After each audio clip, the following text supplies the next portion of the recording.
मन के तार। रंगीला रे तेरे रंग में रेडियो पर चल रहे इस गाने को सुन सौम्या साथ साथ गुनगुनाने लगी। जीवन के 40 बसंत देख चुकी सौम्या जब भी ये सॉन्ग सुनती तो पूरा होते होते खो जाती थी अतीत की परछाइयों की धुंधलेक में। कितना सुनहरे दिन जुड़े हैं उसकी स्मृतियों में रेडियो के। इतनी रेडियो प्रेमी थी वो कि आकाशवाणी पर आने वाले एक प्रोग्राम आपकी फरमाइश को वो कभी नहीं छोड़ती थी। कितनी ही व्यस्त होती लेकिन 9 बजते ही रेडियो पर आकाशवाणी लगाकर सुनने लगती थी। कार्यक्रम आपकी फरमाइश। लोगों के अपने पसंदीदा गाने सुनने की मांग कितना बेचैन कर जाती थी उसे। सोचती थी कैसे फरमाइश करते हैं चिट्ठी लिखकर। क्या लिखना होता है चिट्ठी में? केवल फरमाइश ही लिखनी होती है या फिर और भी बातें लिखनी होती है? जब रेडियो पर कोई अपने प्रिय का नाम सुनता है तो कितना सुखद एहसास होता है। ऐसा भी होता है कहीं? ये सब सोचते हुए कब कार्यक्रम खत्म हो जाता पता ही नहीं चलता था उसे। फिर जब दादाजी की कड़क आवाज़ आती, अब 9:45 हो रहे हैं सौम्या, समाचार का समय हो रहा है, समाचार लगाकर दो। तब वो उठकर रेडियो अपने दादाजी को दे वहाँ से अपने कमरे में चली जाती। यही तो उसका नित्य क्रम था। उन दिनों एक बीते समय की अभिनेत्री के बालों की तरह बाल रखने का कुछ ज़्यादा ही क्रेज फिर लौट आया था। कॉलेज की अधिकांश युवती उसी तरह से बालों की सज्जा कराती थी, लेकिन वह इस भेड़चाल में शामिल ना होकर अपने ही नियमित अंदाज में कॉलेज आती थी और आते ही वो सबसे पहले उस बेंच की ओर देखती थी जो कॉलेज के बाहर खाने पीने की स्टॉल के पास पड़ी होती। उसी बेंच पर तो बैठा हुआ मिलता था वो, हाथ में किताब और पेन पकड़े। उसे देखते हुए वो चुपके से निकल जाती थी, वो जो उसके मन के तारों में हलचल मचाते थे। ऐसे ही एक दिन वो कॉलेज जा रही थी और उस दिन वो बेंच खाली थी। उस बेंच पर मौजूद रहने वाला एक लंबा पतला सा करीब 20 वर्ष का लड़का मौजूद नहीं था। तुरंत ख्याल आया, आज आया क्यों नहीं वो? वैसे तो हर रोज़ यहीं बैठता मिलता, लेकिन आज नहीं है। कहीं कोई समस्या, कोई परेशानी तो नहीं है? सोचते हुए वो वहीं रुक गई। ज़्यादा देर हुई तो चली आई थी। पूरे समय मन उखड़ा सा रहा। कितना पूछा था सहेलियों ने आकर क्या परेशानी है, लेकिन वो चाहकर भी बता नहीं पाई। कॉलेज से घर चली आई और आकर कार्यों से निमृत होकर फिर रेडियो लेकर बैठ गई। उस दिन चित्रहार आपकी फरमाइश सदाबहार नगमे ना जाने कितने ही प्रोग्राम सुन ली थी वो, लेकिन मन नहीं बदला था। कहाँ समझ पाई थी तब वो उसके साथ हो क्या रहा था। 90s के समय में इतनी अभिव्यक्ति की आज़ादी जो नहीं थी बेटियों को, तब किताबें हाथ में आने लगी थी, लेकिन साथ ही बंदिशें भी बहुत थी। इन्हीं बंदिशों में जकड़ी वो तो बस एक झलक में ही खुश हो जाया करती थी। अगले दिन वो कितनी बेचैनी के साथ कॉलेज गई थी वही जानती थी। सारे गृह कार्य जल्दी जल्दी हाथ चलाते हुए समय से पहले ख़त्म कर लिए थे उसने। जल्दी जल्दी कॉलेज के लिए तैयार हुई।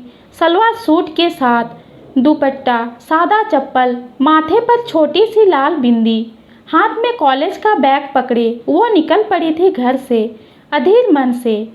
निकलते हुए भी माँ की नसीहत सुनाई दे गई थी, छोरी सीधे कॉलेज जाना और कॉलेज से सीधे घर आना, जरा भी इधर उधर ताका झाकी नहीं करना। माँ की तो रोज की आदत थी।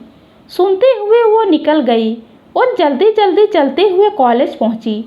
नज़र सबसे पहले बेंच पर जाकर पड़ी।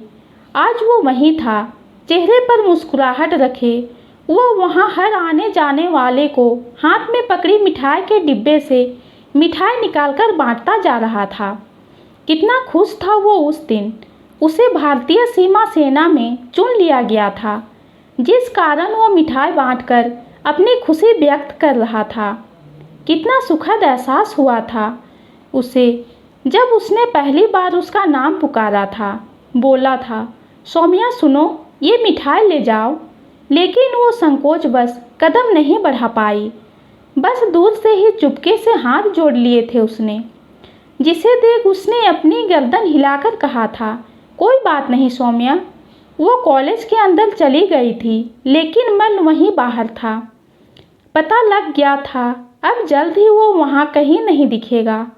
सोचते हुए मन दुख गया था, लेकिन दुख को जताना भी तो अपराध ही था उस समय। दबा गई मन में मुलाकातों का ये सिलसिला यूं ही बना रहा और एक दिन वो चला गया। कितनी बेचैन हुई थी वो उस दिन, छुप छुप कर कितना रोई थी। नहीं कह पाई थी वो अपने मन की बात उससे। मन की मन में ही दबकर रह गई। सब कुछ नीरस लगने लगा था उसे, लेकिन उसने कभी भी रेडियो सुनना बंद नहीं किया। ना जाने क्यों उसे रेडियो से इतना लगाव था। लगता था काश ये रेडियो उसके मन के तार जोड़ दे, जैसे वो मीलों दूर की दूरियां यूं चुटकियों में मिटा देता है, उसके मनमीत से दूरी भी यूं ही मिटा दे। अपनी इसी सोच पर वो कितना हंसती थी। नाम पता मालूम नहीं उसे और मनमीत बना बैठी। फिर खुद से ही तर्क करने लगती, प्रेम कहाँ नाम पता देखता है। जिससे मन जुड़ना होता है जुड़ जाता है। यूं ही एक दिन उलझन में बैठी थी, खबर लगी उसके माँ पापा ने रिश्ता तय कर दिया। अगले दिन वर पक्ष के सदस्य आ रहे हैं। पूछा ना बताई, बस सीधे रिश्ता। खबर सुनकर वज्रपात गिर पड़ा था उस पर। तुरंत मोती धड़क आए थे आंखों से। उठकर कमरे में चली आई थी। कितनी मुश्किल से वो रात कटी थी। अगले दिन बेमन से तैयार हुई और एक सजी गुड़िया बनकर उन लोगों के सामने बैठा दी गई। उन दिनों बस घर वाले ने कह दिया रिश्ता पक्का। ना लड़का देखने आता, ना ही बातें मुलाकातें होती। कुछ कपड़े, थोड़े जेवर, कुछ फल और उस पर नेक सब मिलाकर भावी गृह लक्ष्मी के स्वरूप उसके हाथ में थमा दिया गया था। सारी रस्में करते समय कितनी पीड़ा हुई थी उसे, सब सह गई। एक दिन यूं ही रेडियो सुन रही थी, आपकी फरमाइश। उन दिन फौजी भाइयों की फरमाइशें विषम था। यूं ही बैठे हुए सुनने लगी थी। तभी एक रेडियो कार्यकर्ता ने उसका नाम लेते हुए कहा था, अब अगली फरमाइश की है हमारे सेना के एक जवान आलोक ने अपनी भावी पत्नी सौम्या के नाम। इतना कहना है, सौम्या रेडियो की बेहद शौकीन है। विशेष तौर पर आकाशवाणी के कार्यक्रम आपकी फरमाइश को कभी सुनना नहीं छोड़ती है। सुनकर चौंक गई थी वो। ये सौम्या कहीं वही तो नहीं? विवाह तो उनका भी तय हो चुका था। उड़ती उड़ती खबर कानों में पड़ी थी, भावी वर भी सेना में ही है। क्या पता ये वही हो? नाम सुनकर एक पल कर तो बढ़ ही गई थी उसकी धड़कनें। गाना पूरा हुआ तो मन आतुर हो गया जानने को कि आखिर ये आलोक कहीं वही तो नहीं। कैसे पता करें? कोई साधन ही नहीं था उस समय। चिट्ठी पत्री का जमाना था, मोबाइल का तो दूर दूर तक उसके यहाँ नामो निशान नहीं था। सहेलियों से पता कराने का एक विकल्प था, लेकिन क्या कहकर पता कराती? रह गई बेचैन होकर। सोच में ही पूरा समय गुजर गया। अगले हफ्ता फिर उसके लिए गाने की आलोक ने फरमाइश की थी। इस बार तो उसकी मुलाकातों का छोटा सा जिक्र भी किया था। सुनकर मन को कितना सुकून मिला था। वो पल खुशी से बावरी हो गई थी जब उसने सबसे आखिर में पहले की लाइन में सुना था, कैसे उसने आखिरी बार उससे नौकरी पर जाने से पहले कॉलेज के बाहर देखा था। ये वही है, उसका लंबे से पतले चेहरा वाला पहला प्यार। पहली बार उसे नाम पता चला था उसका, आलोक। उसने भी खत का जवाब खत से देने का सोचा और उसने खत लिख डाला था रेडियो आकाशवाणी के आपकी फरमाइश कार्यक्रम के लिए। खतों का सिलसिला चल निकला था। फरमाइशों का दौर चलने लगा था।